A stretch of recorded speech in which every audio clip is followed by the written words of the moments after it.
All right, here's the quinoa here. I have it in my, I think it's called a nut bag. I'm not really sure what it's called, but it has a netting. And I put the quinoa in here because I noticed my strainers, a lot of times the quinoa is so small, I can't really strain it in anything else because it'll fall out. So I just filled it with water and I'm kind of mixing it out. They say it's good for you to rinse off your quinoa because if you don't, when you cook it, it'll end up having a bitter taste to it.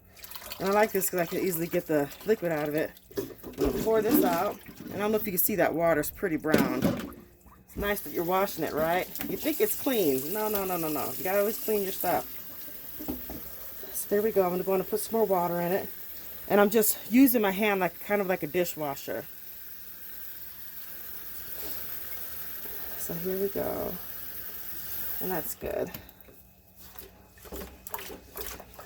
And I'm just going like this with my hands in the water so I can clean off the quinoa.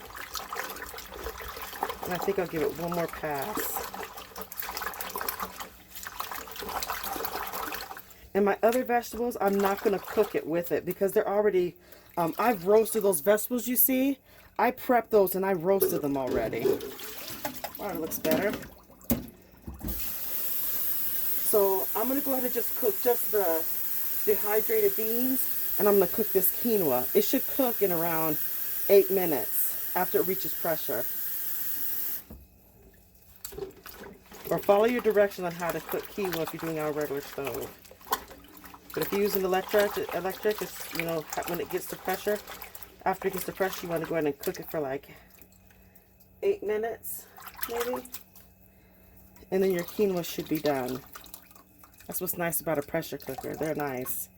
You can cook so much faster. You can also do it in a slow cooker. It's just going to take a little bit more time. I don't know if you can see the water. It's so much clearer.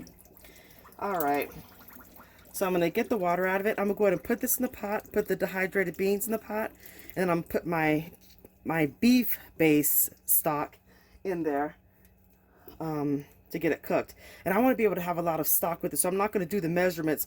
Because a lot of times they say if you're cooking 1 cup of quinoa, then you want to go ahead and use 1.5 cups. It's just different textures, so that's what I go off. Some people can use 2, kind of like rice, but I'm going to go ahead and fill it up even more because I want to make a soup out of it.